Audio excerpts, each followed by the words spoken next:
Praise the Lord. Hallelujah. Praise the Lord.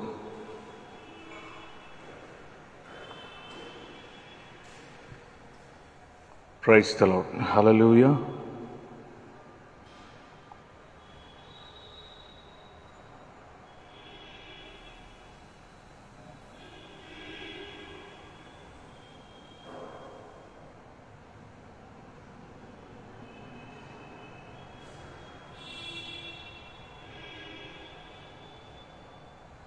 Praise the Lord. Hallelujah.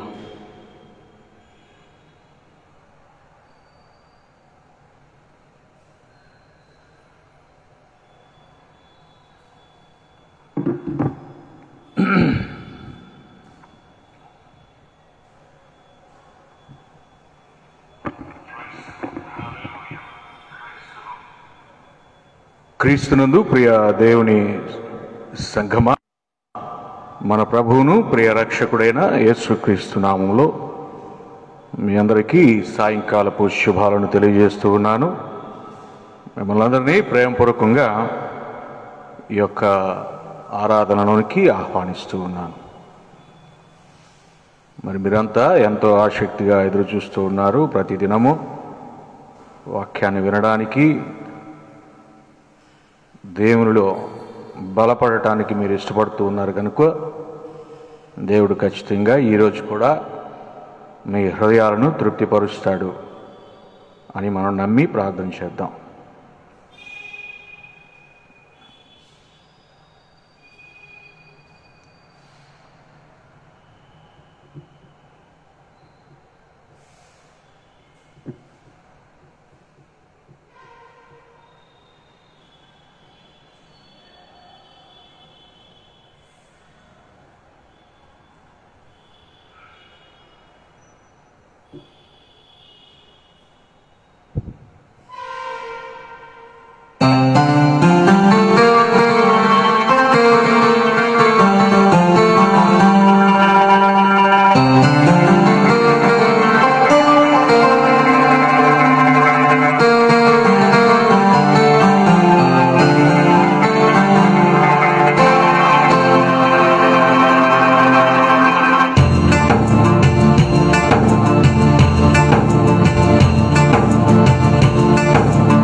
నన్ను నిలువబెట్టెను. పాపపు బురద నుండి లేవనెత్తెను. జీవ మార్గమున నన్ను నిలువబెట్టెను. ఆనందించెదను ఆయనని పాడెదను జీవిత కాలమంతా. హల్లెలూయా ఆనందించెదను ఆయనని పాడెదను జీవిత కాలమంతా. నా నోట క్రొత్త పాట నా యేసు ఇచ్చెను.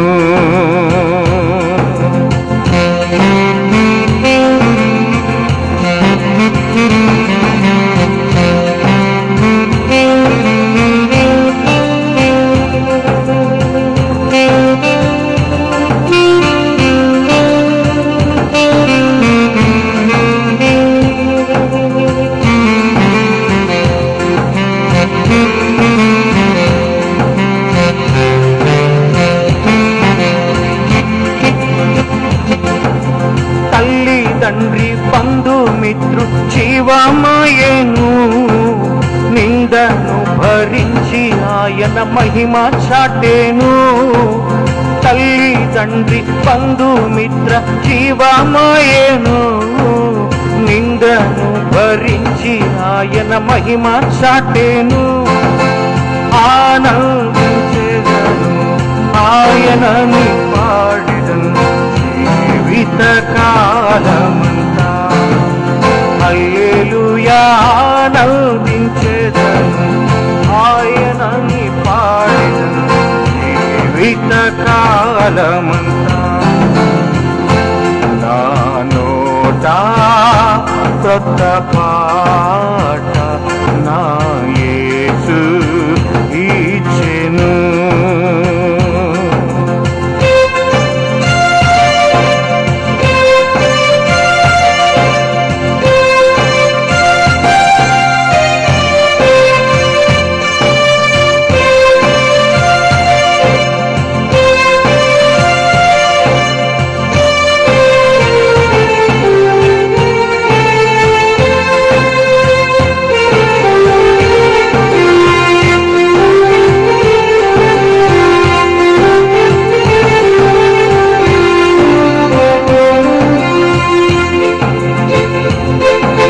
వ్యాధి బాధలందు నన్ను ఆదుకొనేను.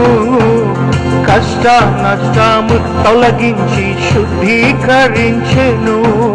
వ్యాధి బాధలందు నన్ను ఆదుకొనేను. కష్ట నష్టము తొలగించి శుద్ధీకరించెను. ఆనందించెదను ఆయనని పాడెదను జీవిత కాలమంతా.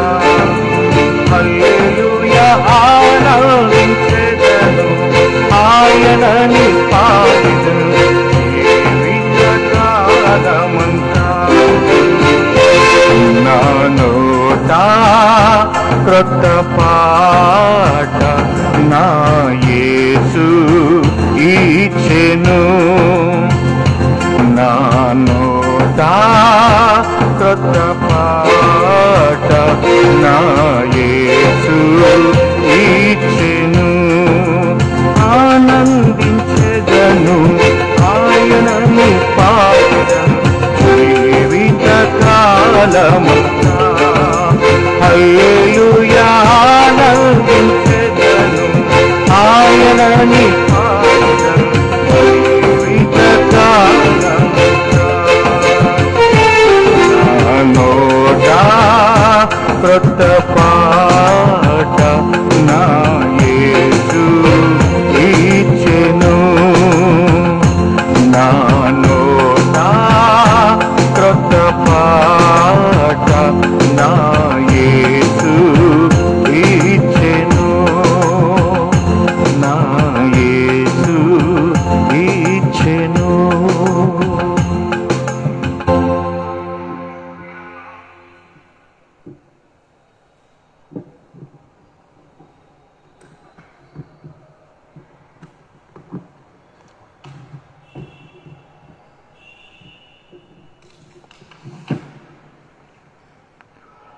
ప్రియ దేవుని సంగమా, నేటి సాయంకాలపు ధ్యానం కొరకు వాక్య భాగాన్ని చదువుకుందాం.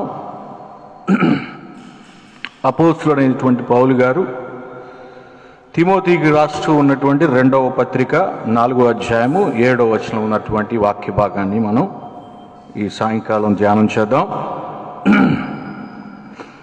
2వ తిమోతి 4వ అధ్యాయము 7వ వచనం. మంచి పోరాటము పోరాడి తిని, నా పరుగు కడముట్టించి తిని, విశ్వాసము కాపాడుకొంటిని. తలలోంచితే ప్రార్థన చేద్దాం. మహాగణుడవు పరిశుద్ధుడవు యేసు, మీ శ్రేష్టమైన నామానికి స్తుతులు. ఇదిగోనైనా మీ దాసుడు సేవకుడు పౌలు గారు చెప్పినటువంటి రీతిగా విశ్వాసాన్ని కాపాడుకోవడానికి మాకు కావలసినటువంటి పరిశుద్ధాత్మ శక్తిని దయచేయండి. ఇదిగో మీ వాక్యాన్ని ధ్యానించబోతూ ఉన్నాం, మీరు మాతో మాట్లాడండి. ఎంతమంది అయితే ఆసక్తిగా లైవ్లో ఎదురు చూస్తూ ఉన్నారో వారి హృదయాలను తృప్తిపరచండి. ఎవరైతే ఈ అవకాశాన్ని వినియోగించుకోలేకపోతా ఉన్నారో మరొక అవకాశం వారికి దయచేయండి. ఈ ఆరాధన అంతట్లో మీరు మాత్రమే మహిమ పొందమని, మీరు మాతో మాట్లాడమని, మా హృదయాలను తృప్తిపరచమని యేసు నామములో అడుగుచున్నాం తండ్రి, ఆమేన్.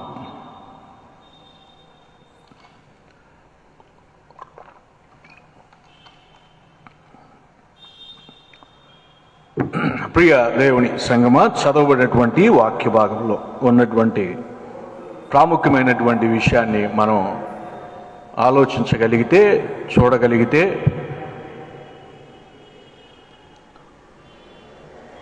పౌలు గారు చెప్తూ ఉన్నటువంటి విషయము ఆయన దేవుని యొక్క పరిచర్య చేయడంలో ఎన్నో ప్రయాణాలు చేసి అలసిపోయి ఆయన చివరిగా తన వృద్ధాప్యంలో రాస్తూ ఉన్నటువంటి ఉత్తరం రాస్తూ ఉన్నాడు. ఎవరికి రాస్తూ ఉన్నాడు? తిమోతి గారికి రాస్తూ ఉన్నాడు. నేను మంచి పోరాటము పోరాడి తిని, నా పరుగు కడముట్టించి తిని, ఇప్పటికీ నేను విశ్వాసాన్ని కాపాడుకునే ఉన్నాను. నేను బ్రతుకుట క్రీస్తే, చావైన లాభమే అని చెప్పినటువంటి ఆ స్టేట్మెంట్కి కట్టుబడి ఉన్నాను. అదే విషయాన్ని తిమోతి గారికి కూడా రాస్తూ ఉన్నాడు. పౌలు గారు అంటే ఒక పెద్ద పరిచారకుడు, పెద్ద కాపరి అని మనం అర్థం చేసుకోగలిగితే, తిమోతి గారు చిన్న కాపరి.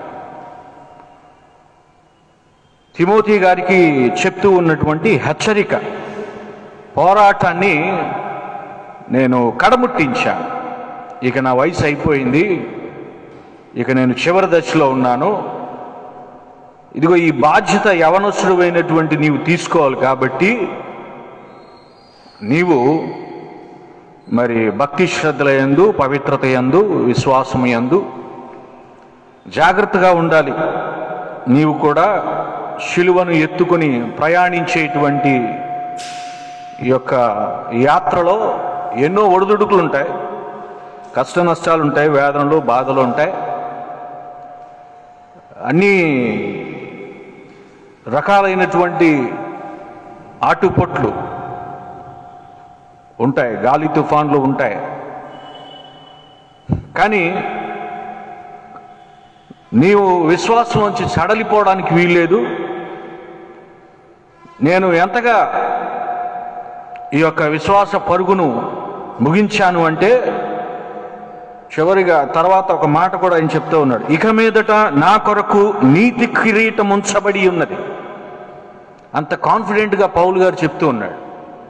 నేను సేవ చేశాను నమ్మకంగా, దేవునికి బల నమ్మకమైనటువంటి దాసునిగా ఉన్నాను. నీవు కూడా ఈ యొక్క విశ్వాస పరుగును, ఈ పోరాటాన్ని కొనసాగిస్తూ ఉన్నావు. కాబట్టి నీవు జాగ్రత్త అనేటువంటి విషయాన్ని పౌలు గారు ఇక్కడ చెప్తూ ఉన్నాడు. ఈ లోకంలో మనం పోరాటాలు చేస్తూ ఉంటాం కదా. ఈ పోరాటం చేసే విషయంలో గెలుపులు ఓటములు సహజం. వాస్తవానికి పోటీతత్వం అనేది ఈ సమాజంలో ఉంది. పోటీ పడవలసినటువంటి అవసరం లేదు. నీకొచ్చినటువంటి పనిని పూర్తిగా శక్తి వంచన లేకుండా నువ్వు ఎప్పుడైతే ఆ వచ్చినటువంటి పనిని చేస్తావో విజయం తనంతట అదే వస్తుంది. వేరే వాళ్ళతో పోరాటం, పోటీతత్వాన్ని నువ్వు డెవలప్ చేసుకుంటే దాంట్లో ప్రమాదాలు ఉన్నాయి. ఒకలాంటి మూర్ఖుల్లా తయారైపోతావు, ఆలోచన విధానం సరిగ్గా ఉండదు, పగతో పరిగెడతా ఉంటావు. ఎట్లయినా సరే ఓడించాలి, దానికోసం ఎదుటివాడిని చంపడానికైనా సరే నీ యొక్క మనసు ఒక్కోసారి ప్రేరేపిస్తూ ఉంటుంది. ఇద్దరు వ్యాపారస్తులు ఉన్నారనుకోండి, మరొక వ్యాపారస్తుడు బాగా డెవలప్ అవుతున్నాడంటే ఇంకొకడికి నచ్చదు అంటే ఎదిగిపోతున్నాడు, ఎట్లయినా సరే వెనక్కి లాగాలి, కుట్రలు చేస్తూ ఉంటారు, పగలు పడతా ఉంటారు. ఎట్లయినా సరే హానికరమైనటువంటి పరిస్థితిలో నువ్వు ఉంటావు. అంటే నువ్వు చేయవలసినటువంటి పని ఏంటంటే నీకు వచ్చినటువంటి అవకాశాన్ని సద్వినియోగం చేసుకోవటమే చాలా ప్రాముఖ్యమైనటువంటి విషయం. పాటలు పాడాలనుకున్నారనుకోండి, చక్కగా మీకెంత వచ్చో ఏమి నేర్చుకున్నారో అది పాడేసేయండి. దానివల్ల దేవుడు మహిమ పొందుతాడా లేదా అది దేవుడు చూసుకుంటాడు. మీకు వచ్చిన పని మీరు చేసేయండి, ఎంత వచ్చో అంతే చేయండి. పోటీ అవసరం లేదు ఇతరులతో. ప్రార్థన చెయ్యాలి, ఇతరులతో పోటీ అవసరం లేదు. అతడు బాగా ప్రార్థన చేస్తాడు, నేను ప్రార్థన చేయలేకపోతున్నాను, అవసరం లేదు. నీకు వచ్చిన 4 ముక్కలే, నీ మనసులో ఏముందో అదే దేవునితో మాట్లాడు. పోటీ అవసరం లేదు ఎవరితో. చాలామంది బైబిల్ చదివే వాళ్ళు ఉంటారు, బైబిల్ చదివే విషయంలో కూడా పోటీతత్వం, సంఘాలు నడిపే విషయంలో పోటీతత్వం. సభలు పెడతారు, వాళ్ళు 1,00,000 మంది వచ్చారు, ఈసారి మేము సభలు పెడితే 2 లక్షలు రావాలి. పోటీతత్వం అదంతా క్రూరత్వం కింద వస్తుంది, అదంతా సరైనటువంటి బుద్ధి కాదది. పౌలు గారు ఏమంటున్నాడంటే, కక్ష చేతనైనా మిష చేతనైనా సువార్త ప్రకటిస్తున్నారులే, సర్లే సర్దుకుంటానని అంటున్నాడు పౌలు గారు.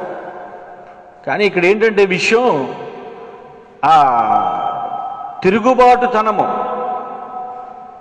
పోటీతత్వంతో నువ్వేం చేస్తావంటే ఒక్కోసారి దేవునికి ఇష్టం లేనటువంటి పని కూడా చేసేస్తూ ఉంటావు.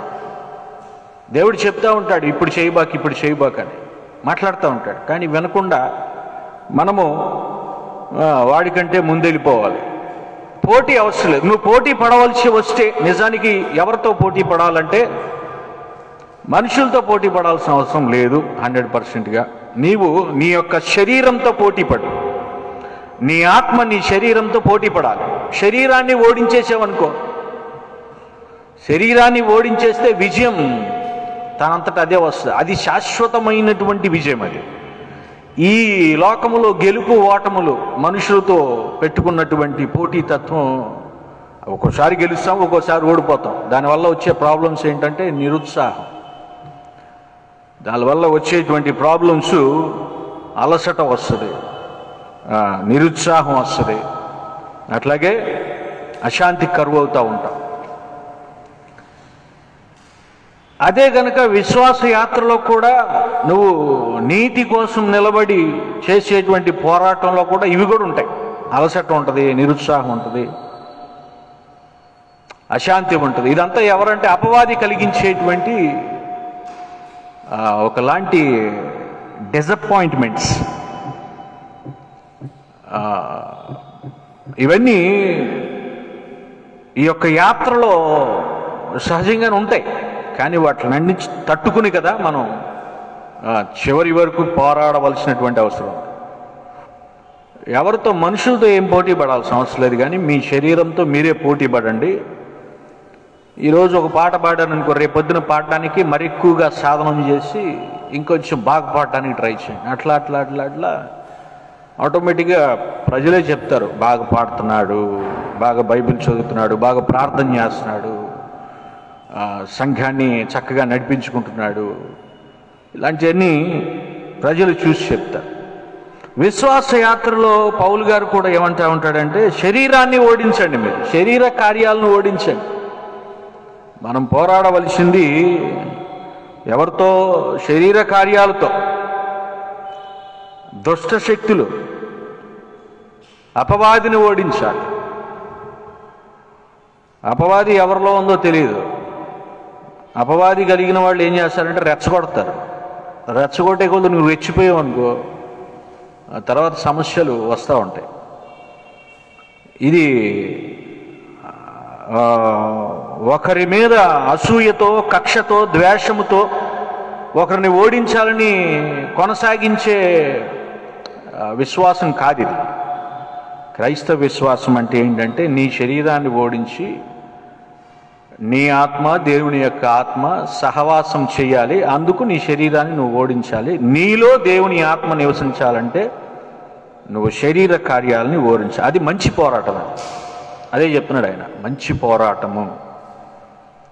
మంచి పోరాటం అంటే ప్రజలతో వెళ్ళి గొడవలు పెట్టుకోమని, ప్రజలు తిడితే నువ్వు కూడా తిట్టమని, వాళ్ళు కొడితే కొట్టమని, రకరకాల దేవునికి వ్యతిరేకమైనటువంటి పనులు చేయమని కాదు.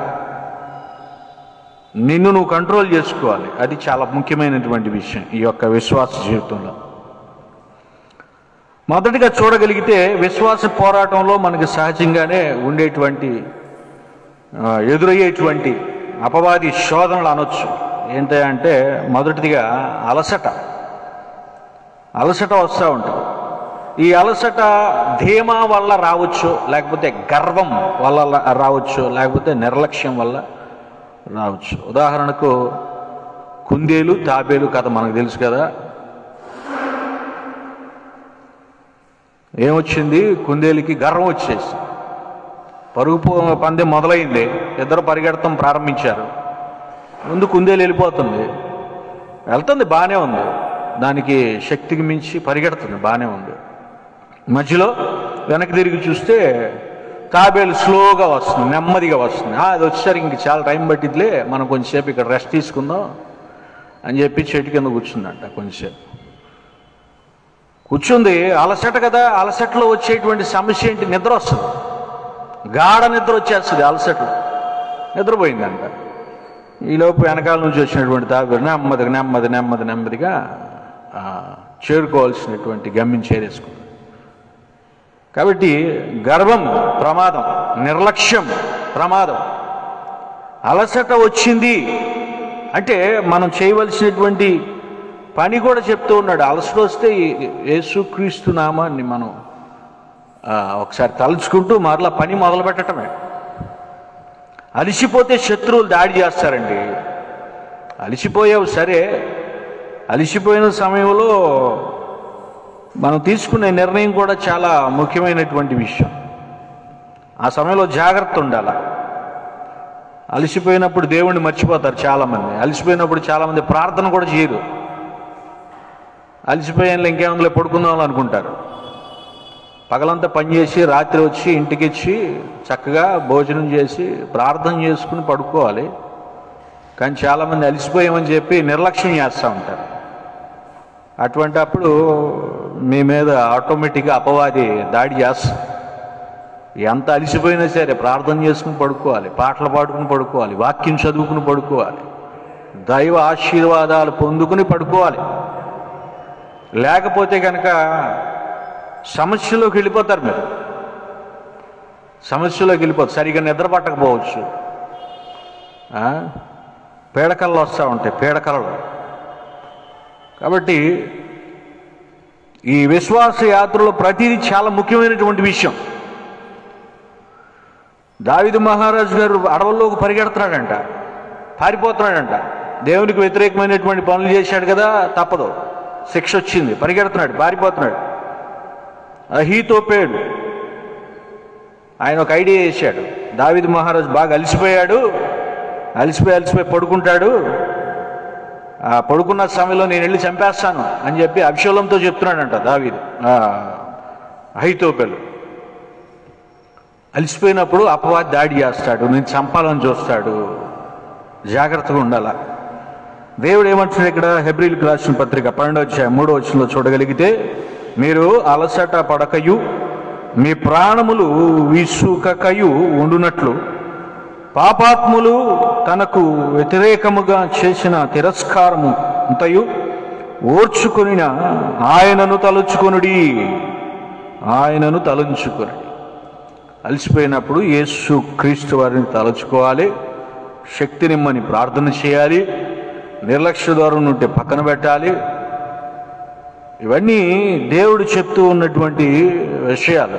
విసుగు చెందవలసిన అవసరం లేదు. విసిగిపోతారు కదా, అలసిపోయాంలే, ఇన్ని రోజులు పెద్ద సేవ చేసేసాంలే, ఇంకేం చేస్తాంలే, వయసు అయిపోయిందిలే అనుకుంటారు చాలామంది. చాలామంది యవనస్తులుగా ఉన్నప్పుడు దేవునికి అప్పగించుకోరు వాళ్ళ జీవితాన్ని. వృద్ధాప్యం వచ్చిన తర్వాత బాప్తిస్మాలను మొదలెడతా ఉంటారు. ఏం చేద్దామనో ఏంటో మరి నాకు అర్థం కాదు. ముసలోళ్ళు అయిపోయిన తర్వాత మొత్తం అలిపోయిన బలమంతా పోయిన తర్వాత బాప్తిస్మం తీసుకుని ఏం చేస్తావు? అంత తేలిగ్గా వచ్చేద్దాయి పరలోకం నీకు. యవనస్తులుగా ఉన్నప్పుడు దేవునికి మీ యొక్క ప్రాణాత్మ దేహం అర్పించుకోవాలి. ఇక జీవితాంతం పౌలు గారి లాగా ప్రయాసపడాలి, శ్రమపడాలి, కష్టపడాలి, శిలువను ఎత్తుకుని ఈ యొక్క విశ్వాస యాత్రలో వెళ్ళిపోవాలి. ఒకవేళ ఆ దశలో అలసట వస్తే కనుక ఆయన ఏమంటున్నాడు? ఆయనను తలుచుకోండి, యేసుక్రీస్తు వారిని తలుచుకోండి, మళ్ళీ శక్తి వస్తుంది. శక్తిని సంపాదించుకోవాలంటే మీరు యేసు వైపు చూడాలి. ఈ విశ్వాస యాత్ర అనేది చాలా ప్రాముఖ్యమైనటువంటి ఘట్టం ప్రతి క్రైస్తవుడి. కాబట్టి విసుగు చెందవలసినటువంటి అవసరం లేదు. పాపాత్ములు నువ్వు ఎదుగుతూ ఉంటే, నువ్వు విశ్వాసంలో బలపడతా ఉంటే ఓర్చుకోలేనటువంటి వ్యక్తులు ఉంటారు. అయినా సరే నువ్వు తమాయించుకోవాల్సిందే, తగ్గించుకోవాల్సిందే. వాళ్ళ మీద పగబెట్టి కక్ష పెట్టి వాళ్ళని ఏదో ఒకటి చేద్దామని చెప్పి బయలుదేరేవనుకో, ఇక నీకు అన్నిటికీ తేడా ఉండదు. ఈ విశ్వాస పరుగులో అలసట అనేది వస్తుందంట. జాగ్రత్త. ఈ సమయంలో ఆ సమయంలో దేవుణ్ణి మర్చిపోవడానికి అవకాశం ఉంది. దేవుణ్ణి మర్చిపోయావంటే అపవాది నీ మీద దాడి చేస్తాడు. అపవాద దాడి చేసేటువంటి స్థితిలోకి నువ్వు వెళ్ళకూడదు. మరొక విషయం చూడగలిగితే ఈ పోరాటంలో వచ్చేది ఏంటంటే నిరుత్సాహం అంటే ఏంటంటే ఎంత కష్టపడినా ఫలితం రావట్లేదు అనుకుంటారు చాలామంది. కొంతమందికి ఫలితం త్వరగా వస్తుంది, కొంతమందికి నెలలు పడుతుంది, కొంతమందికి సంవత్సరాలు పడుతుంది, కొంతమందికి చాలా సమయం పడుతుంది. ఈ ఫలితం రాపోయేసరికి ఏమవుతుందంటే నిరుత్సాహం, డిసప్పాయింట్మెంట్ వస్తూ ఉంటుంది. బాగా చదివాడు అనుకోండి, 10th క్లాస్ పరీక్షలు, పిల్లడు బాగా చదివాడు, రాశాడు, ఫెయిల్ అని వచ్చింది. ఫెయిల్ అని వస్తే ఇక డిసప్పాయింట్ అయిపోతాడు, మానసికమైనటువంటి ఒత్తిడిలోకి వెళ్ళిపోతారు. అట్లాగా 10th క్లాస్ ఫెయిల్ అయిపోయినటువంటి పిల్లలు పరువు పోద్దేమో ఫ్రెండ్స్ దగ్గర, లేకపోతే ఎవరన్నా ఏమని అనుకుంటారని పాపం ఆత్మహత్యలు చేసుకున్న వాళ్ళు కూడా ఉన్నారు. నిరుత్సాహం అనేది చాలా డేంజర్. కానీ మనం నిరుత్సాహపడవలసినటువంటి అవసరం అయితే ఖచ్చితంగా లేదు. ఒకసారి ఓడిపోయామనుకోండి, ఇక విజయం రాదా? ఓటమి తర్వాత ఉండేది గెలిపే, అది కంపల్సరీ రావాల్సిందే. అంటే వచ్చినటువంటి సమయాన్ని నువ్వు ఏ విధంగా సద్వినియోగం చేసుకున్నావు అన్నది మాత్రమే ముఖ్యం, చాలా ప్రాముఖ్యం. ఆ సమయంలో ఒకవేళ నువ్వు సరిగా నీ ప్రతిభను కనబరచలేకపోయి ఉండొచ్చు, అందుకని కాస్త వెనకబడి ఉండొచ్చు. అంతేగాని వెనకబడినంత మాత్రాన, ఫెయిల్ అయినంత మాత్రాన ఇక జీవితం అక్కడితో ఆగిపోయిందని కాదు. ఒకసారి ఓటమి వచ్చిందంటే నీకు అనుభవం అనేటువంటి గొప్ప బహుమతి వచ్చిందని అర్థం. ఆ అనుభవంలో నుంచి మరలా ముందుకెళ్ళాలి. ఆ అనుభవంలో నుంచి ముందుకెళ్ళాలి తప్ప నువ్వు ఓడిపోయానని చెప్పేసి బాధపడిపోయి, కృంగిపోయి, నలిగిపోయి, విసిగిపోయి, ఎవరో ఏదో తిట్టారని చెప్పి, ఎవరో ఏదో కొట్టారని చెప్పి అనవసరమైనటువంటి మనస్తాపన చెందవలసిన అవసరం లేదు. ప్రతిదానికి సమాధానం ఇచ్చే దేవుడు మన దగ్గర ఉన్నాడు కదా, సమాధానపరిచే దేవుడు మనతో ఉన్నాడు. కాబట్టి మనం నిరుత్సాహం అనేది పక్కన పెట్టేయాలి, ఓపిక అనేది డెవలప్ చేసుకోవాలి. ఓపిక, పేషెన్స్ అవసరం. ఓహో ఇది దేవుని చిత్తం కాదేమో, ఇక అంతే. చాలామంది ఇల్లు కట్టుకోవాలనుకుంటారు, సమయానికి డబ్బులు సమకూడదు అని చెప్తే ఇల్లు ఇక కట్టలేమని కాదు, ఉంటుంది దానికోసం మరొక సమయం ఉంది దానికి.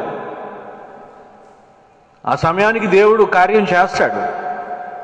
ఒకవేళ ఇప్పుడు కనుక ఫలితం రాకపోతే నువ్వు విశ్వాసం నుంచి సడలిపోతావా లేదని పరిశీలన కూడా చేస్తాడు. పరీక్షలు కూడా జరుగుతూ ఉంటాయి. ఒకసారి లేట్ అవుతుందంటే ఏంటంటే దాని అర్థం నీకు పరీక్షించబడుతున్నావు నువ్వు అంటే ఫలితం కోసం ఎదురు చూడగలవా లేవా, దేవుని మీద అంతే విశ్వాసంతో ఉండగలవా లేదా అనేటువంటిది కూడా ఒక విషయం ఉంది. అది కూడా గమనించుకోవాలి. దేవుడు పెట్టేటువంటి పరీక్ష అయి ఉండొచ్చు లేట్ అవుతుందంటే. కాబట్టి విసుగు చెందవలసిన అవసరం లేదు. కానీ దేవుడు అక్కడ ఏం చెప్తున్నాడంటే ఓపిక అవసరం. విలాప వాక్యములు 3వ అధ్యాయం 26వ వచనంలో చూడగలిగితే, నరులు ఆశ కలిగి యెహోవా అనుగ్రహించు రక్షణ కొరకు ఓపికతో కనిపెట్టుట మంచిది. రక్షణ అంటే బాప్తిస్మం తర్వాత వచ్చేటువంటి రక్షణ. ఈ రక్షణ ఎవరు మనకి కల్పించేది అంటే దేవుని యొక్క దేవదూతలు. ఈ రక్షణ కేవలం భూలోకానికి సంబంధించింది కాదు. నీ చుట్టూ ఉన్నటువంటి ఆ యొక్క సెక్యూరిటీ గార్డ్స్, బాడీ గార్డ్స్, దేవదూతలు నిన్ను అలాగే పరలోకానికి తీసుకెళ్ళాలి. అప్పటి వరకు నువ్వు ఓపిక కలిగి ఉండాలి. పరలోకం వెళ్ళే వరకు ఓపిక ఉండాలి. మధ్యలో అలిసిపోయాను, సొలసిపోయాను, లేకపోతే నిరుత్సాహం వచ్చేసింది, ఎంత పరిగెత్తినా రావట్లేదు, ఎంత ఈదినా ఒడ్డుకు చేరుకోలేకపోతున్నా, ఇంకా ఎప్పుడు దేవుని రాకడా వస్తుంది, చాలామంది రకరకాల ప్రశ్నలు ఉన్నాయి. దేవుడు అక్కడ ఏదో చెప్పాలనుకుంటున్నాడు. ఏ ఒక్కరు నశించడం ఆయనకి ఇష్టం లేదు. నీతో పాటు ఇంకెవరిని వెనక రావాలేమో. ఇవన్నీ మనం గమనించుకుంటూ విశ్వాస పరుగును మనం సాగించాలి తప్ప నిరుత్సాహపడడానికి వీల్లేదు. చాలామంది సంఘ కాపరులు పాపం నిరుత్సాహపడిపోతూ ఉంటారు. ఎంత సేవ చేసినా వీళ్ళు విశ్వాసులు మాటంటారండి, వీళ్ళకి అసలు కృతజ్ఞత లేదండి అని చెప్పి చాలామంది కాపరులు పాపం బాధపడుతూ ఉంటారు. బాధపడాల్సిన అవసరం లేదు. మీరు చేసినటువంటి పరిచర్య అది మీకు మేలులుగా ఆశీర్వాదాలుగా మారుతూ ఉంటుంది. మనం బాధపడాల్సిన అవసరం లేదు. మనుషులు పట్టించుకోకపోతే ఏమైంది? దేవుడు పట్టించుకున్నాడు కదా. దేవుని కాపుదలలో దేవుని కృపలో నువ్వు ఉన్నావు కాబట్టి ఇంకా నువ్వు సజీవుల లెక్కల్లో ఉన్నావు. ఏ రోగం వచ్చినా, వ్యాధి వచ్చినా, బాధ వచ్చినా దేవుడు నీ మీద తన గాయపడినటువంటి హస్తాన్ని ఉంచి నిన్ను స్వస్థపరిచి మరలా లేవనెత్తాడు. మనుషులు పట్టించుకోకపోతే ఏమైంది? దేవుని దృష్టిలో నువ్వు ఉన్నావు కదా. అట్లాగే ఒక విశ్వాసి కూడా విశ్వాస జీవితంలో నేను చాలా భక్తిగా ఉంటున్నానండి, అయినా సరే శోధనలు వచ్చేస్తున్నాయండి, ఎవరో ఒకళ్ళు కావాలని నన్ను కదిపిస్తున్నారండి, కావాలని నా మీద నిందలు మోపుతున్నారండి, కావాలని నా మీద రకరకాల నేరారోపణలు చేస్తూ ఉన్నారు, నేనేం చేయకుండానే నా మీదకి శ్రమ వచ్చేసింది అని బాధపడుతూ ఉంటారు. బాధపడవలసిన అవసరం లేదు. దేవుడు అక్కడ ఏదో నేర్పించాలనుకుంటున్నాడు. ఆ సమయంలో నువ్వు ఓర్పు కలిగి ఉన్నావనుకో, అంటే క్షమించేటువంటి స్వభావం నీలో ఉందనుకో, దేవుడు సంతోషిస్తాడు. శత్రువులు కూడా అనుకుంటారు, అరే ఇతన్ని ఎంత తిట్టినా, ఎంత కొట్టినా, ఇంత గదిమిన అసహించుకున్నా సరే ఎంత ఓర్పు కలిగి ఉంటున్నాడు, ఇతడు నిజమైన క్రైస్తవుడు అనేటువంటి స్టేట్మెంట్ దొరికింది అక్కడ. అది ఆశీర్వాదం. మనం నిరుత్సాహపడాల్సిన అవసరం లేదు. నీతి కొరకు నిలబడినప్పుడు వచ్చినటువంటి శ్రమల వలన మనకు పోయేది ఏమీ లేదు, నష్టమేం రాదు. దేవుడు వాటన్నిటిని ఆశీర్వాదాలుగానే మారుస్తాడు. దేవుడు ఏమంటాడంటే లోకాసు సువార్త 8వ అధ్యాయం 15వ వచనంలో చూడగలిగితే, మంచి నేల మీద పడిన వారు ఓపికతో ఫలించువారు. మంచి నేల మీద పడినటువంటి వారు వాక్యమునందు పరిపక్వత కలిగిన వాళ్ళు. వీళ్ళు ఓపికతో కనిపెడతారు. నిరీక్షణ, మన నిరీక్షణ ఏంటి? అదృశ్యమైన వాటిని కలుసుకోవాలి. ఈ దృశ్యమైన వాటి వల్ల వచ్చేటువంటి ఇబ్బందుల వలన నిరుత్సాహపడాల్సిన అవసరం లేదు. ప్రకృతి వైపరీత్యాలే కానీ, మనుషుల నుంచి వచ్చేటువంటి ఇబ్బందులే కానీ, నువ్వు అజ్ఞానంతో తెచ్చిపెట్టుకున్నటువంటి శ్రమల వల్లే కానీ, ఏదైనా సరే దేవుని మీద మనం ఆధారపడటం నేర్చుకోవాలి. మనం ఎట్లా ఉండాలంటే దేవుని దృష్టికి మంచి నేల మీద పడినటువంటి విత్తనాలను పోలి ఉండాలి. ఓపికతో కనిపెట్టాలా. పోరాటంలో నిరుత్సాహపడవలసినటువంటి అవసరం లేదు. ఆ సమయంలో కూడా నీ యొక్క క్రియలు చెడు మార్గంలోకి వెళ్లకుండా చూసుకోవాలి. అవి ఎంత నీతిగా ఉన్నా సరే అవట్లేదండి, ఇక నుంచి నేను కూడా లంచం తీసుకోవాలి, ఇక నుంచి నేను కూడా అన్యాయంగా సంపాదించాలి, నేను కూడా ఇక నుంచి వడ్డీ వ్యాపారాలు చేయాలి, ఎట్లయినా సరే డబ్బు సంపాదించాలి, ఈ లోకంలో డబ్బుకి మించి ఇంకా వేరేది లేదు అని చెప్పి చాలామంది నిర్ణయాలు మార్చేసుకుంటూ ఉంటారు. ఇంకా ఈ రోజుల్లో లేటెస్ట్ ఫ్యాషన్ ఏంటంటే మతం మారిపోవడం, క్రైస్తవులు కాస్త అన్యులుగా మారిపోవడం. మళ్ళీ ఏం చేయాలి, చెట్టు పుట్ట గుండా గొట్ట రప్ప రాయి ఎక్కడానికి, మళ్ళీ సృష్టిని పూజించడానికి మళ్ళీ వెనక తిరిగేవాళ్ళు. వాళ్ళ దేవుడు పొట్టు అంటారు, వాళ్ళని పొట్టు ఎగిరిపోద్ది, ఇక తప్పదు, మనం ఏం చేయలేం దాన్ని.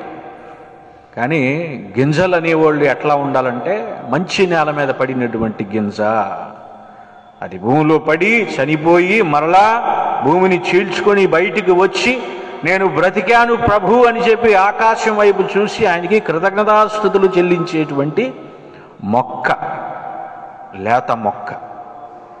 అటువంటి వ్యక్తులుగా, అటువంటి విశ్వాసులుగా మనం ఉండాలి. మన యొక్క బుద్ధి మారిపోకుండా చూసుకోవాలి.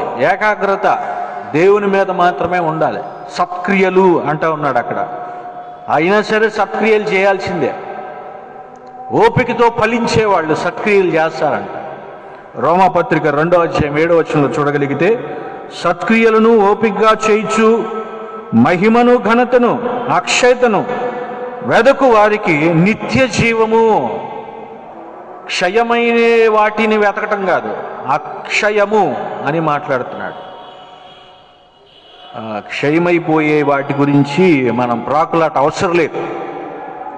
ఇక ఎప్పటికీ నిరంతరం నిలిచిపోయి ఉండేదానికోసం, శాశ్వతమైన జీవితం కోసం మనం ఎదురు చూడాలి, వెతకాలి.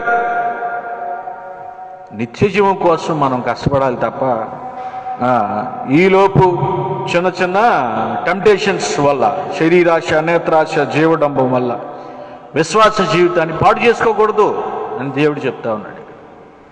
మంచి పోరాటము పోరాడాలి, మంచి పోరాటం అన్నిట్లో మంచిదే చూసుకోవాలి.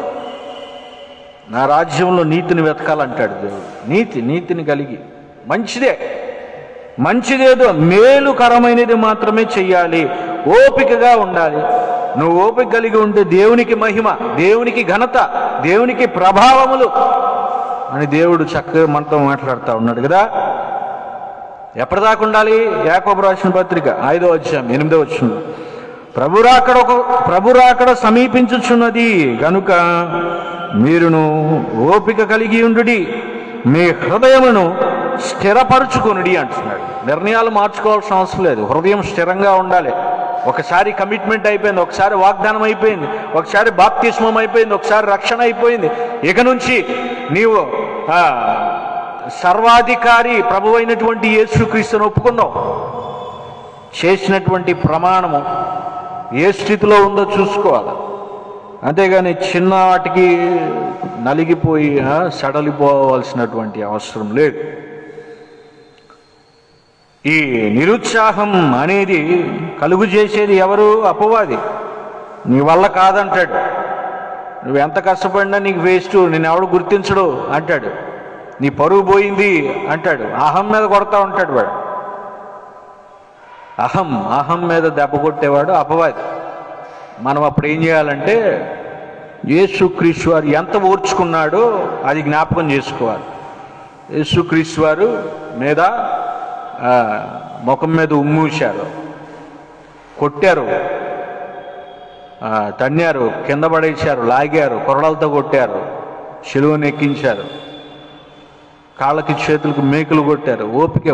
ఓపికతోనే ఉన్నాడు. ఎప్పటిదాకా? తుది శ్వాస విడిచే వరకు తన విశ్వాసాన్ని, ఆయన తండ్రి చిత్తాన్ని నెరవేర్చాడు. అది క్రైస్తవుని యొక్క లక్షణం. పౌలు గారు కూడా అదే చెప్తున్నాడు. నేను మంచి పోరాటం పౌలు గారు కూడా చాలాసార్లు దెబ్బలు తిన్నాడు. చనిపోయే ప్రాణాపాయ స్థితిలోకి వెళ్ళిపోయాడు. ఎన్ని శ్రమలైనా సరే పౌలు గారు కూడా ఓర్చుకున్నాడు. చక్కగా సంఘాలు కట్టాడు. ఎన్నో ఒడిదుడుకులను ఎదుర్కొన్నటువంటి పౌలు గారు ఎక్కడి నుంచి వచ్చింది ఓపిక అంటే ప్రభు అయినటువంటి యేసుక్రీస్తు వారు నాకు మాదిరి అని పౌలు గారు చెప్తున్నాడు. మనకు కూడా ఎవరు మాదిరి? ప్రభు రాకడ సమయం వరకు, చివరి వరకు, తుది శ్వాస విడిచే వరకు యేసుక్రీస్తు వారే మనకు మాదిరి. మనుషులు మనకు మాదిరిగా కష్టం. దేవుణ్ణి మాదిరిగా తీసుకోవాలి. ఆయన మనల్ని పేరు పెట్టి పిలిచి తన పేరు పెట్టుకుని ఈ యొక్క రక్షణలో ఉంచుకున్నటువంటి దేవుడు. తన రాజ్యానికి తీసుకెళ్తాను అంటున్నాడు. ఆ సమయం సమీపముగా ఉంది. ఇక ఓపిక కలిగి ఉండాలి. నిరుత్సాహపడవలసినటువంటి అవసరం లేదు. మరొక విషయం చూస్తే అశాంతి. ఈ పోరాటంలో అపవాది అన్ని రకాల నుంచి దాడులు చేస్తూ ఉంటాడు.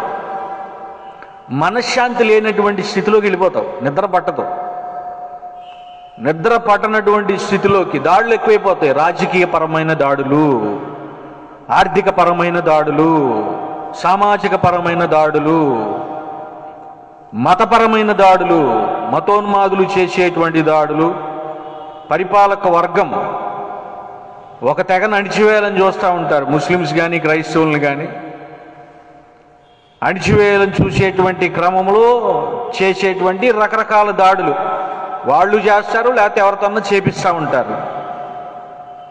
ఈ రకరకాలైనటువంటి దాడులు అపవాది చేసేటువంటి దాడులు. ఆర్థిక దాడులు.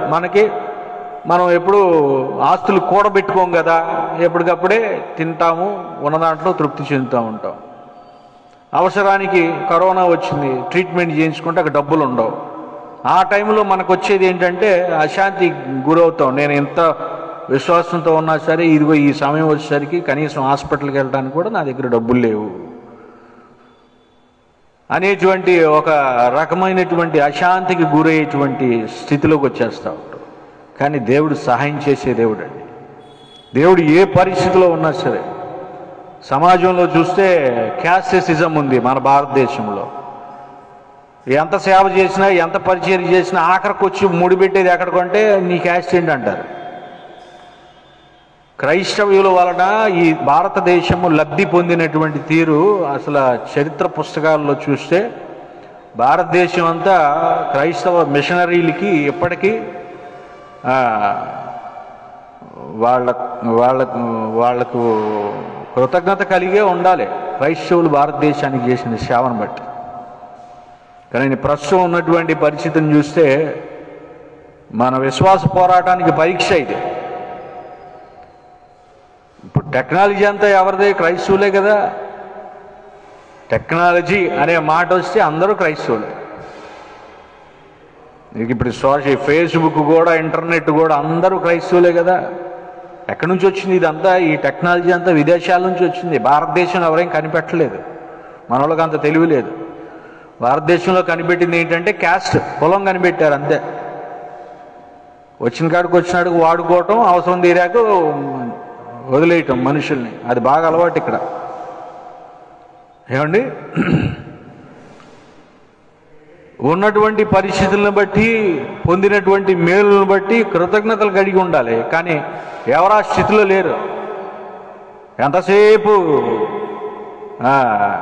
నేరాలు మోపి పబ్లిక్గానే యేసుక్రీస్తు వారిని తిడుతున్నారు. ఇంకా మనమేమంటాం? మనం ప్రార్థన చేస్తాం అంతే. పబ్లిక్గానే తిడుతున్నారు, పబ్లిక్గానే బూతులు ఇట్టేస్తున్నారు ఆయన్ని. అదే గనక మనం గనక ఆ పని చేస్తే ఊరుకుంటారా? మనం చెయ్యం. మనకేంటంటే ఇది ఒక పరీక్ష. ఇట్లాంటి అశాంతిని సృష్టించే వాళ్ళు మతోన్మాదులు ఉన్నారు. వాళ్ళని కంట్రోల్ చేసే ఒక్క మంత్రి కానీ, ముఖ్యమంత్రి కానీ ఎవడలేడు. ఒక్క స్టేట్మెంట్ కూడా ఇవ్వడం, మీరు ఎందుకు క్రైస్తవులను అట్లా చేస్తున్నారు అని చెప్పి ఒక్కడు కూడా పేపర్ స్టేట్మెంట్ ఇవ్వడు. ఒక్కడు కూడా పబ్లిక్గా మాట్లాడ్డు. మళ్ళీ ఎలక్షన్లు వచ్చేసరికి అందరూ చర్చిలకు వస్తూ ఉంటారు, ఓట్లు కావాలని అడుగుతూ ఉంటారు. ఇదే ఈ అంత రాజకీయమైనటువంటి పందాలు ఉంది ప్రస్తుతం ఉన్నటువంటి భారతదేశపు క్రైస్తవ్యం. చాలామంది కూడా క్రైస్తవులు కూడా అదే స్థితిలో ఉన్నారులేండి. క్రైస్తవులు కూడా అవకాశం ఇస్తూ ఉన్నారు. ఎలక్షన్లు వచ్చినప్పుడు ఎవరికి ఓటేయాలి? కులానికి మతానికి ఓటేస్తే ఎట్లా? ఎలక్షన్లకు వచ్చినప్పుడు కులానికి మతానికి అని చెప్పి ఓటేయకూడదు. మనం సరైన నాయకుడిని ఎన్నుకోవాలి. మనలో నుంచే కదా నాయకుడిని ఎన్నుకోమన్నాడు దేవుడు. ఆ బుద్ధి జ్ఞానం మనకు రావాలి. లేకపోతే ఏంటంటే ఇదిగో ఇట్లాంటి దాడులు జరుగుతూ ఉంటాయి. ఇప్పటి వరకు ఒక్కడు లేడు చట్టసభల్లో క్రైస్తవుడు. ఉన్నా కానీ క్రైస్తవుల తరపున మాట్లాడేవాళ్ళు ఎవరు లేరు. అంతే, ఈ పోరాటము పోరాడుతూనే ఉండాలి. అన్ని కోణాల్లో ఆలోచించాలి మనం. అది ఒక్క శరీర కార్యాలు ఓడించే విషయంలో అన్నీ ఉన్నాయి. అన్నిటినీ ఓడించుకుంటూ ఓపికతో పరిగెట్టాలి అని దేవుడు చెప్తూ ఉన్నప్పుడు అదే సమయంలో అశాంతికి గురవుతావు. దేవుడు ఏమంటున్నాడంటే నీ పనుల భారము యెహోవా మీద ఉంచుము అంటున్నాడు. కీర్తనకారుడు 55వ అధ్యాయం 22వ వచనంలో చూడగలిగితే బిజీ లైఫ్ అయిపోయింది అందరిది. బిజీ లైఫ్, పట్టించుకునేది లేదు. ఎవరి గురించి ఎవరు పట్టించుకోరు ఇప్పుడు. అంత బిజీ లైఫ్. ఎంత బిజీ అంటే ప్రార్థన చేయడం మర్చిపోతున్నారు. కుటుంబ ప్రార్థనలు లేవు, సంఘ ప్రార్థనలు లేవు. ఏదో 2 ముక్కలు గబగబ వచ్చి స్తోత్రం స్తోత్రం అని చెప్పి అనుకోవటం, వెళ్ళిపోవటం అయిపోయింది. ఏదో రోడ్డు మీద వెళ్తూ ఉంటారు అన్యులు. రోడ్డు మీద వెళ్తూ ఉంటే ఆ గుడిని చూసి ఒకసారి ఇటు దండం పెట్టుకుంటారు. అట్లాగే ఉంది మన వాళ్ళ పరిస్థితి కూడా, క్రైస్తవుల పరిస్థితి కూడా. పండగలకు ఒకసారి వస్తారు, పబ్బాలకు ఒక విందు భోజనాలకు వస్తారు. రెగ్యులర్గా విశ్వాసాన్ని కంటిన్యూ చేసేవాళ్ళు ఎవడో కనపట్లేదు, చాలా తక్కువ మంది ఉంటారు విశ్వాసులు. అందుకే విశ్వాసంలో బలపడాలి. మధ్య మధ్యలో ఇలా వచ్చే వాటి గురించి వెనకడుగేయటం దేవునికైతే ఇష్టం లేదు అనే విషయం మనం అర్థం చేసుకోవాలి. ఎన్ని పనులున్నా సరే దేవుని యందు భయభక్తులు కలిగి ఉన్నటువంటి ఒక విశ్వాసి అశాంతికి గురి అవ్వడానికి లేదు. ఇక దేనికి అశాంతికి గురి అవుతున్నాడు? అశాంతి ఎక్కడి నుంచి వస్తూ ఉంటుంది? గతంలో నుంచి వస్తుంది అశాంతి. గతాన్ని మర్చిపోవాలి. చాలామందికి గతంలోనే ఉండిపోయారు. ఇంకా గతంలోకి ఉంటే భవిష్యత్తులోకి వెళ్ళలేవు. దేవుడు ఏమంటున్నాడు? నీ గతాన్ని నేను గుర్తు చేసుకోను. నువ్వు ఇదివరకు ఎవరో నాకు అవసరం లేదు. ప్రస్తుతం ఏంటి నీ పరిస్థితి? ఒక మంచి విశ్వాసిగా అన్యులకు మాదిరికరంగా ఉన్నావా? అది కావాలి నాకు. చాలామంది గతంలో ఉండిపోతారు. అప్పుడెప్పుడో జరిగినటువంటి విషయాలన్నీ తలుచుకుంటూ ఉంటారు. భార్యాభర్తల మధ్య గొడవలు అయ్యాయి, అప్పుడెప్పుడో సంగతులు అవన్నీ. వాటి వల్ల ఉపయోగం లేదు. అయ్యే మనసులో పెట్టుకొని కుళ్ళిపోయి లోపల పెట్టుకుని కృషించిపోయి కుమిలిపోయి నలిగిపోయి నాకు న్యాయం జరగట్లేదు అని విప్లవం లేపుతూ ఉంటారు ఇళ్లలో భార్యాభర్తలు. గతంలో ఉంటే అశాంతికి గురవుతావు. గతాన్ని కొట్టేశాడు ప్రభు అయినటువంటి యేసుక్రీస్తు వారు శిలువలో. మన పాపాలన్నిటినీ ఆయన శిలువలో కొట్టేశాడు. గత జీవితం మన పాప జీవితం, రోత జీవితం, దౌర్భాగ్యమైనటువంటి జీవితం. ఆ జీవితాన్ని దేవుడు ఏం చేశాడంటే శిలువలో మేకులతో కొట్టేశాడు. ఇక నువ్వు గతంలో ఉండటానికి లేదు, నువ్వు ప్రస్తుతంలోకి రావాలి. ప్రస్తుతములో ఉంటే భవిష్యత్తులోకి వెళ్తావు. అశాంతికి గురైపోతున్నటువంటి పరిస్థితి. ఎప్పుడో ఎవడో హాని చేశాడు, అది ఇంకా గుర్తుపెట్టుకుంటాడు. ఇంట్లో ఉండి ప్లాన్లు వేస్తూ ఉంటాడు, కుట్రలు పన్నుతూ ఉంటాడు. ఎట్లయినా సరే పగ తీర్చుకోవాలి. పగలు, ప్రతీకారాలు, అసూయలు, కక్షలు క్రైస్తవులకు ఉండటానికి వీల్లేదు. గతంలో ఉంటే భవిష్యత్తులోకి వెళ్ళావు. అంతే. అశాంతికి కారణం గతము. అశాంతికి కారణం మరొక విషయం, మరణ భయం. మరణ భయం పట్టేసుకుంది చాలామందికి. ఎందుకు మరణం కోసం ఎందుకు భయపడాలి అసలు క్రైస్తవుడు? మరణం కోసం భయపడేవాడు అసలు క్రైస్తవుడే కాదు. మరణం అందరికీ ఉంది. యేసుక్రీస్తు వారు కూడా ఈ లోకానికి వచ్చి మరణించాడు. ఇక నువ్వు నేను ఎంత లెక్క? మరణం అనేది అందరికీ ఉంది. అది దేవుని శాసనం. మనిషి ఒకసారి మృతి పొందవలసి ఉంది, అది దేవుని శాసనం. భౌతికమైనటువంటి మరణం ప్రతి జీవికి, సకల చరాచర జీవరాశులకి తప్పదు. మరణించే లోపు మన జీవితం ఎట్లా ఉంది, గురి యొద్దకు చేరుకోగలమా, అది చూసుకోవాలి. అది చాలా ముఖ్యమైనటువంటి విషయం. ఈలోపు నువ్వు అశాంతికి గురైతే దేవుడు ఏమంటున్నాడు? ఆయన సమాధానపరిచే దేవుడు. ఆయన నిన్ను ఎంత కాచి కాపాడుతూ ఉంటాడంటే, పచ్చిక గల చోట్ల ఆయన నన్ను పరుండ చేశాను అంటా ఉన్నాడు దావీదు మహారాజు. దావీదు మహారాజు పాపం చేసి పరుగులెత్తుతున్నా,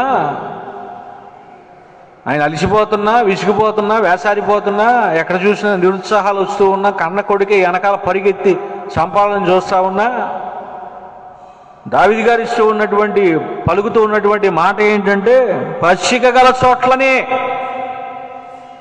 ఆయన నన్ను పరుండ చేయుచున్నాడు, శాంతికరమైన జలముల యొద్ద నన్ను నడిపించుచున్నాడు.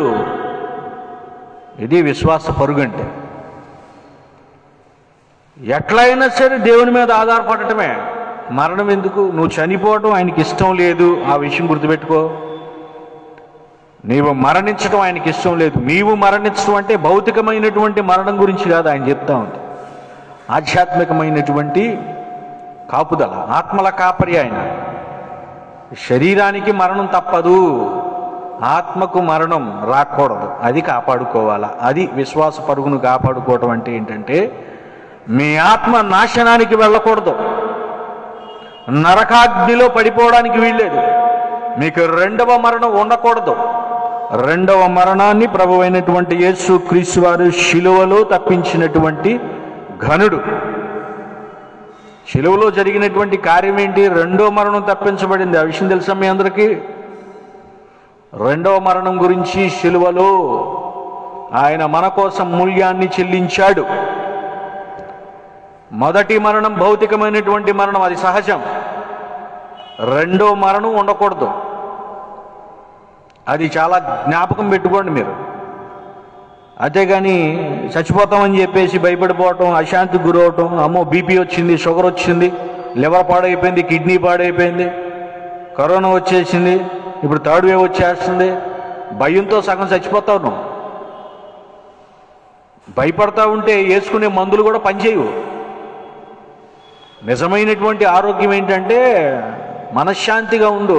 మనస్సు నుంచి వచ్చేటువంటి సంతోషమే అసలు సగం ఆరోగ్యం. నీకు మందులు గిందులతో అసలు పనిలేదు.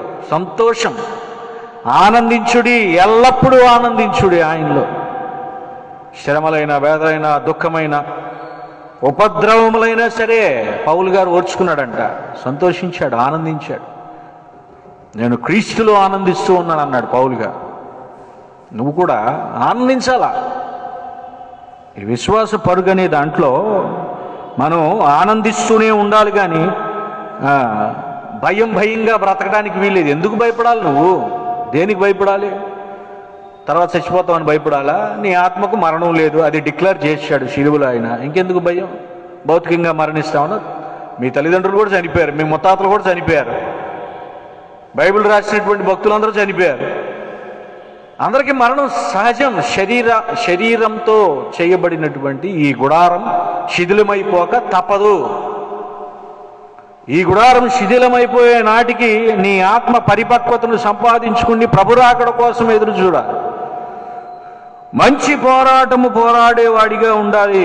సామెతల గ్రంథం 3వ అధ్యాయం 2వ వచనంలో చూడగలిగితే, అవి దీర్ఘాయువును సుఖముతో గడుచు సంవత్సరములను శాంతిని నీకు కలుగజేయును. అవి అంటా ఉన్నాడు. ఏంటవి? కాస్త పైకెళ్ళి చూస్తే ఆయన ఉపదేశములు, ఆయన ఆజ్ఞలు, ఆయన ఉపదేశములు, ఆయన ఆజ్ఞలను పాటిస్తే, సామెతల గ్రంథం 3వ అధ్యాయం 2వ వచనం, ఆయన ఉపదేశములను ఆజ్ఞలను పాటిస్తే అందులో ఉన్నదే సంతోషం, అందులో ఉన్నదే ఆనందం. ఆ ఆనందాన్ని ఎవరు ఎత్తుకెళ్ళలేరు, ఆ సంతోషాన్ని ఎవరు ఎత్తుకెళ్ళలేరు.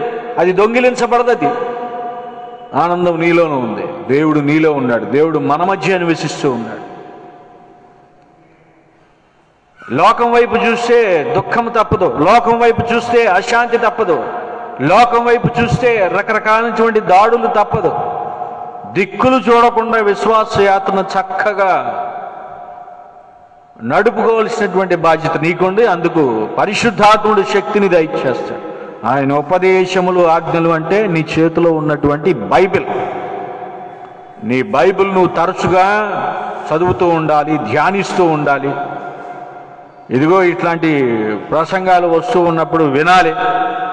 నీ ఆత్మను దేవునికి దగ్గరగా ఉంచటానికి మాత్రమే నువ్వు పోరాడాలి. నీ పోరాటము దేవుని యొక్క ఆత్మకు దగ్గరవడానికి మాత్రం ఉండాలి, కానీ దేవునికి దూరం అయిపోవడానికి నీ యొక్క పోరాటం ఉండకూడదు. అంటే ఈ లోకంలో నీవు పరిశుద్ధుడిగా, పవిత్రుడిగా, విశ్వాసిగా, మంచి క్రైస్తవుడిగా ఉండాలి. అంటే అన్ని ఆజ్ఞలు పాటించేవాడివై ఉండాలి. అన్ని ఆజ్ఞలు, దేవుని యొక్క ఆజ్ఞలు అన్నిటినీ పాటించాలి. ఒక్క ఆజ్ఞ కూడా తప్పిపోవడానికి వీలు లేదు. ఒక లిస్టు తయారు చేసుకొని రాసుకో. ఏమేమి ఆజ్ఞలు మిస్ అవుతున్నావో రాసుకో. ఏవైతే మిస్ అయ్యావో ఈ క్రొత్త సంవత్సరంలో మరలా వాటిని ప్రాక్టీస్ చేయి. ప్రాక్టీస్ సాధన చేస్తూ ఉండు. శోధించు. మనుషులను శోధించబాక. నిన్ను నువ్వు సాధించుకునే విధానంగా నువ్వు ప్రాక్టీస్ చేయి. సాధన నీలో జరగాలి, శోధన నీలో జరగాలి, తర్కం నీలో జరగాలి, వాదన నీలో జరగాలి. ఏంటి నేను దేవునికి దూరంగా ఉండటానికి నేను చేసినటువంటి తప్పులేంటి, వాటిలన్నింటినీ పరిశీలించుకో, రాసుకో. ఒక పేపర్ మీద రాసుకొని, బాగుంటుంది. ఒకసారి రాసుకొని చూడండి, ఒకరోజు చూడండి. ఒక 4-5 సైడ్ హెడ్డింగ్లు పెట్టుకోండి. ఈరోజు నేను కోపడ్డానా, ఈరోజు నేను అసహించుకున్నానా, ఈరోజు నేను ఎవరినన్నా దూషించానా, ఈరోజు ఇట్లా లిస్టు తయారు చేసుకోండి. దేవునికి వ్యతిరేకమైన పనులు నేను ఏమైనా చేశానా అని చూసుకోండి. నెక్స్ట్ డే అవి లేకుండా చూడండి. పంచేంద్రియముల వల్ల చేసేటువంటి పాపాలు గాను ఆయన పంచగాయములు పొందినటువంటి దేవుడు మన పాపాలను శిలువలో ఆయన తొలగించినటువంటి దేవుడు. ఇక ఎప్పటి నుంచి మనం విశ్వాసంలో నిలబడలేనటువంటి పరిస్థితులు వస్తూ ఉన్నాయంటే ఒకసారి చూసుకోండి మీరే. ఎక్కడెక్కడ పొరపాట్లు జరిగినాయి, ఎక్కడెక్కడ తప్పుడు కాలేసావు, బురదలో కాలేసావు, మరలా వెనక్కి రావడానికి ప్రయత్నం చేయాలి. దేవుడు ఖచ్చితంగా సహాయం చేస్తూ ఉంటాడు. ఏమంటున్నాడు ఇక్కడ? బైబిల్ వాక్యమును ధ్యానించేవాడిగా, ఆయన స్వరం వినేవాడిగా. యోహాను సువార్త 10వ అధ్యాయం 27వ వచనంలో ఉన్న విషయం ఏంటంటే, గొర్రెలు యజమాని యొక్క స్వరాన్ని వింటాయి, గొర్రెల కాపరి యొక్క స్వరాన్ని వింటాయి, ఆజ్ఞలు పాటిస్తాయి. గొర్రెల కాపరిని తప్పించుకుని గొర్రెలు వెళ్ళవు. ఆయన ఎట్లా వెళ్తే ఆ వెనకాల వెళ్తూ ఉంటాయి చక్కగా. యజమాని, గొర్రెల కాపరి అంటే ప్రాణం పెట్టేటువంటి యజమాని, కాపరి. ఆయన అవసరమైతే గొర్రెల కోసం ప్రాణం పెడతాడు. ప్రాణం పెట్టినటువంటి దేవుని మాట మనం వినాలి. మంచి స్నేహితుడు యేసుక్రీస్తు వారు మనకి మంచి స్నేహితుడు, మన కోసం ప్రాణం పెడతాడు.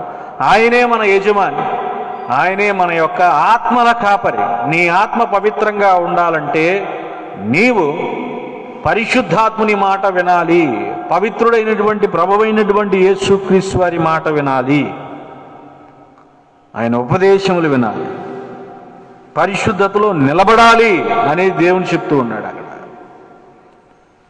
1 యోహాను పత్రిక 2వ అధ్యాయం 2వ వచనంలో చూడగలిగితే, ఆయనే మన పాపములకు శాంతికరమై ఉన్నాడు. ఇంకా అశాంతి నీకు ఎందుకు వస్తూ ఉంది? శాంతి కార్యం, కర్మకాండ, శాంతి జరిగిపోయింది. శాంతి చెయ్యాలంటారు కదా చాలామంది క్రైస్తవులకే. చాలామందికి ఇంకా పాతే పోలేదు. శాంతి చెయ్యాలి, శాంతి చేయాలని హోమాలు చేస్తారు, యజ్ఞాలు చేస్తారు, వ్రతాలు చేస్తారు, బలులు ఇస్తారు, నరబలి, దుష్టశక్తులని పోవాలంటే శాంతి చెయ్యాలి. ఒకవేళ మీకు ఆ భాష అర్థమైతే, యేసుక్రీస్తు వారి శిలువలో శాంతి జరిగించేసినటువంటి దేవుడు. ఆ భాషలో నీకు కావాలంటే అట్లా కూడా నువ్వు అర్థం చేసుకోవచ్చు. పీస్. మన హృదయంలో ఎటువంటి గలిబిలులు, ఆందోళన, వేదనలు, బాధలు లేకుండా వీటన్నిటినీ ఆయన తీసేశాడు. శాంతిని ప్రకటించాడు. సమాధానమును ప్రకటించాడు. సమాధానం అంటే జవాబులు ఇచ్చాడు ఆయన. మనిషి ఎలా జీవిస్తే పరలోకం చేరతాడు, దానికి జవాబు యేసుక్రీస్తు వారు. అది ప్రశ్న అయితే జవాబు ఎవరు? యేసుక్రీస్తు వారు. మనిషి ఈ లోకంలో పవిత్రంగా జీవించాలంటే ఏం చేయాలి? దానికి జవాబు యేసుక్రీస్తు వారు. ఆయనలా క్రీస్తుకు కలిగినటువంటి మనస్సును మీరు కలిగి ఉండండి, అది జవాబు. ఎట్లా ఈ యొక్క ఒడిదుడుకులన్నింటినీ ఎదుర్కోవాలి? అలసట వస్తే ఏం చేయాలి? నిరుత్సాహం వస్తే ఏం చేయాలి? అశాంతి కరువు అయితే ఏం చేయాలి? అన్నిటికీ ప్రభు అయినటువంటి యేసుక్రీస్తు వారు జవాబు. అది సమాధానము అంటే. సమాధానం దొరికిందనుకోండి ప్రశాంతంగా ఉంటుంది. మన దగ్గర సమాధానాలు దొరకట్లేదు కాబట్టి శాంతి కరువు అయిపోయింది నీకు, అంతే కదా. ఒక లెక్కకు ఆన్సర్ దొరికితే అమ్మయ్య ఆన్సర్ దొరికేసింది, హ్యాపీ. ఒక పాట నేర్చుకోవాలనుకుంటున్నావు, మొత్తం నేర్చేసుకున్నావు అనుకో, పాట వచ్చేసింది అనుకో, అమ్మయ్య హ్యాపీ. రేపొద్దున శుభ్రంగా నేను పర్ఫార్మెన్స్ చేయొచ్చు, మనశ్శాంతిగా ఉంటుంది, అంతే కదా. డబ్బులు రావాల్సిన జీతం వచ్చేసింది అనుకో, అమ్మయ్య హ్యాపీగా ఉంది, ఇక ఈ నెలంతా హాయిగా గడపవచ్చు. అప్పులు తీసుకున్న వాళ్ళు మళ్ళీ తిరిగి ఇచ్చారనుకోండి, అమ్మయ్య తీసుకున్నాడు ఇచ్చేసాడు. ఇట్లా రకరకాలుగా పీస్. ప్రతిదానికి మనం ఓర్పు కలిగి ఉన్నప్పుడు శాంతి మనకి ఖచ్చితంగా లభిస్తూ ఉంటుంది. ఒకవేళ మీకు ఇంకా శాంతి సమాధానం లేకపోతే ప్రభువు అయినటువంటి యేసుక్రీస్తు వారి సమాధానం. తృప్తి కలిగి జీవించడం నేర్చుకోవాలి. ఏం చేశాడు ఆయన? ఆయన మన పాపములకు శాంతికరమై ఉన్నాడు. ఆ కింద మరొక విషయం చూస్తే, కేవలం క్రైస్తవులకైనా యేసుక్రీస్తు వారు శాంతిని కలుగు చేసింది అంటే, ఆ శాంతి సమాధానములు లేకపోతే యేసుక్రీస్తు వారు శిలువలో చేసినటువంటి ఆ బలియాగం కేవలం క్రైస్తవుల కోసమైనా, లేకపోతే ఇశ్రాయేల్ కోసమైనా, లేకపోతే యూదుల కోసమైనా, అబ్రహాం సంతానం కోసమైనా, యాకోబు సంతానం కోసమైనా, ఇశ్రాయేల్ సంతానం కోసమైనా, నోవహు గారి సంతానం కోసమైనా, ఎవరి కోసమైనా శాంతికరమై ఉన్నాడు అని చూడగలిగితే, మన పాపములకు మాత్రమే కాదు సర్వలోకమునకు శాంతికరమై ఉన్నాడు ఆయన. సర్వలోకానికి. నిన్న ప్రసంగం వింటే సర్వలోకం అంటే ఏంటో అర్థమయ్యేది ఉండేది. నిన్న ప్రసంగం ఇంకా యూట్యూబ్ దీంట్లోనే ఉంది, ఫేస్బుక్ పేజీలోనే చూడండి. సర్వలోకము, పంచభూతములు, అంతరిక్షములు, అన్నీ, అందరికీ శాంతికరమైనటువంటి దేవుడు. ప్రకృతి కూడా ఎంతో ఆసక్తిగా ఎదురు చూస్తూ ఉందంట ఆయన రాకడ కోసం. ప్రశాంతంగా ఉందంట ఆయన వస్తాడు అని. మనుషులు కూడా ప్రశాంతంగా ఉండితే బెటర్. లేనిపోయిన అనుమానాలు, అల్పవిశ్వాసులాగా ఉండటానికి వీల్లేదు మీరు. ఇక ఈ లోకంలో జరిగిపోయినటువంటి శాంతిని బట్టి, శాంతి కార్యాన్ని బట్టి, కర్మను బట్టి మనం క్రీస్తులో ఆనందిస్తూ ఉండాలి. ఈ పోరాడే విషయంలో పౌలు గారికి వచ్చినటువంటి భయంకరమైనటువంటి 3 శోధనలు ఆయన ఎదుర్కొన్నాడు. ఒకటి, అలసటను. పోరాటంలో అలసిపోయినప్పుడు ఆయన యేసుక్రీస్తు వారి మీద ఆధారపడ్డాడు. ఆయన సాగిస్తూ ఉన్నటువంటి విశ్వాస పోరాటంలో నిరుత్సాహం వచ్చినప్పుడు ఆయన యేసుక్రీస్తు వారి వైపు చూశాడు.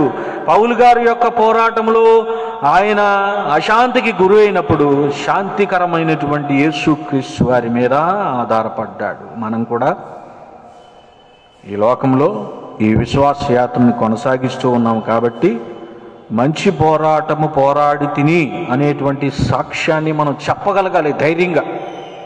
నేను క్రైస్తవుణ్ణి అని ధైర్యంగా నువ్వు చెప్పగలగాలి. ధైర్యం లేదు, చాలామందికి లేదు. నేను క్రైస్తవుని చెప్పలేరు చాలామంది. చర్చిలో ఒక పేరు ఉంటుంది, బయట ఒక పేరు ఉంటుంది, చెప్పలేరు ధైర్యంగా. ఇప్పుడు అన్యులు చేస్తున్న పని అదే. ఎట్లా అయినా సరే క్రైస్తవుల మీద పగ తీర్చుకోవాలని ఏం చేస్తున్నారంటే, సర్టిఫికేట్ ఉందా అని చూస్తున్నారు. భయపడాల్సిన అవసరం లేదు, భయపడాల్సిన అవసరం లేదు.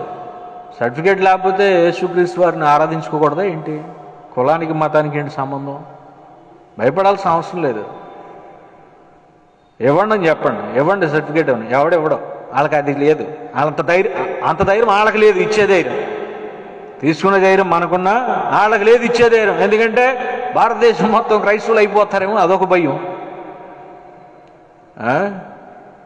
భారతదేశంలో క్రైస్తవ్యం పుట్టింది మొదటి శతాబ్దంలోనే, కొత్తగా ఏం పుట్టుకురాల.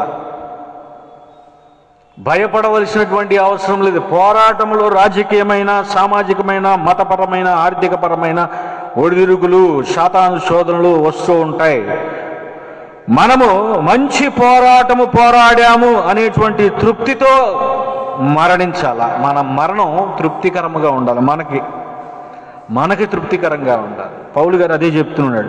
నా వయసు అయిపోయింది, ఇక నేను చనిపోబోతా ఉన్నాను అనేటువంటి విషయం ఆయనకు అర్థమైపోయింది. కనుక తిమోతి గారికి చక్క చెప్తూ ఉన్నాడు ఆయన, ఇక మీదట నా కొరకు నీతి కిరీటం ఉంచబడినది. అంత ధైర్యంగా మనం కూడా చెప్పగలిగేటువంటి స్థితిలో ప్రతి క్రైస్తవుడు ఉండాలి. అటువంటి కృపను దేవుడు ప్రతి ఒక్కరికి దయచేయాలని నేను ప్రార్థిస్తున్నాను. దేవుడు మనందరిని దీవించును గాక. తలలో ఉంచితే ప్రార్థిస్తాం. మహాఘనుడవు పరిశుద్ధుడవు యేసు, మీ శ్రేష్టమైన నామానికి స్తుతులు. ఇదిగో నాయనా, మేము కొనసాగిస్తూ ఉన్నటువంటి ఈ క్రైస్తవ జీవితాన్ని బట్టి మీకు వందనాలు. మీరు ఇచ్చినటువంటి ఈ నూతన జన్మను బట్టి మీకు వందనాలు. ఇదిగో నాయనా, మేము ఈ యొక్క యాత్రలో కృంగిపోకుండా, సడలిపోకుండా, విసిగిపోకుండా, వేసారిపోకుండా, మరి ముఖ్యంగా అలసిపోకుండా, నిరుత్సాహపడకుండా, అశాంతికి గురవ్వకుండా, ఇటువంటి దాడులు అపవాది మా మీద చేస్తూ ఉన్నట్టయితే ఎదుర్కోవడానికి మాకు శక్తిని, బలాన్ని దయచేయండి. ఎంతమంది అయితే లైవ్ చూస్తూ ఈ యొక్క ప్రార్థన అంగీకరిస్తూ ఉన్నారో వారందరికీ సహాయం చేయండి.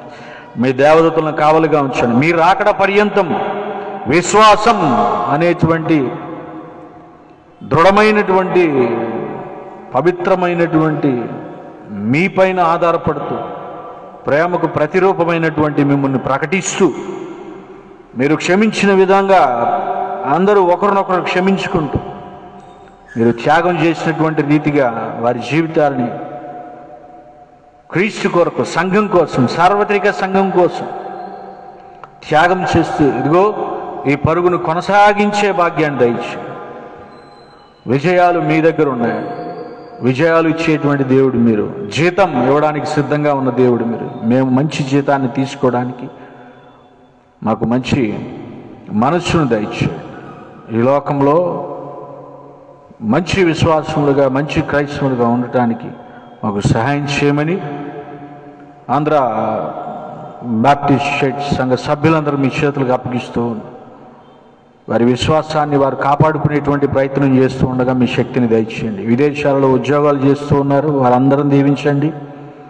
పట్టణాల్లో ఉద్యోగాలు చేస్తూ ఉన్నారు, వాళ్ళందరం దీవించండి. ప్రతిరోజు మీ వాక్యాన్ని వినాలని ఆసక్తిగా ఎదురు చూస్తూ ఉన్నటువంటి ప్రతి హృదయాన్ని మీరు కాచి కాపాడుతూ ఉండమని ప్రార్థన చేస్తూ ఉన్నాం. ఎవరికెవరికైతే ఏ ఏ అక్కర్లు ఉన్నాయో ప్రతి అక్కరను మీరు తీర్చండి. మీరు హృదయ అంతరంగములు తెలిసినటువంటి దేవుడు కనుక ఆర్థిక పరిస్థితమైనటువంటి ఇబ్బందులుంటే, ఆరోగ్య సమస్యలుంటే, వివాహాల కోసం ఎదురు చూస్తున్న వారుంటే, గర్భఫలాల కోసం ఎదురు చూస్తూ ఉన్నవారుంటే, ప్రతి విషయంలో మీరు జవాబును దయచేయమని ప్రార్థన చేస్తా ఉన్నాం. అందరినీ కంటికి రెప్పలా కాచి కాపాడేటువంటి దేవుడు, మాకు సహాయకుడు నీవే. మీరు రాకడ పర్యంతము మేము పవిత్రంగా ఉండే భాగ్యాన్ని మాకు దయచేయమని, ఈ మనవులన్నిటిని మీ పాదాల సొంత చేర్చుకొనమని యేసు నామములో అడుగుచున్నాం తండ్రి, ఆమేన్. పరలోకమందున మా తండ్రి, నీ నామం పరిశుద్ధపరచబడునుగాక, నీ రాజ్యము వచ్చునుగాక, నీ చిత్తం పరలోకమందు నెరవేర్చున్నట్లు భూమి అందును నెరవేరునుగాక. మాకు కావలసిన ఆహారం నేడు మాకు దయచేయండి. మా రుణస్తులు మేము క్షమించి ఉన్న ప్రకారము మా రుణములు క్షమించండి. మమ్మల్ని శోధనలోకి తేక దుష్టుని తప్పించు. ఎందుకంటే రాజ్యము, బలము, మహిమ నిరంతరం నీవై ఉన్నవి తండ్రి, ఆమేన్. ఇప్పుడు మన పరమ తండ్రి అయిన దేవుని ప్రేమ, కుమారుడైన యేసు క్రీస్తుని కృప, పరిశుద్ధాత్మని అన్యోన్య సహవాసము ఇప్పుడు ఎల్లప్పుడు సదాకాలము కలుగునుగాక, ఆమేన్.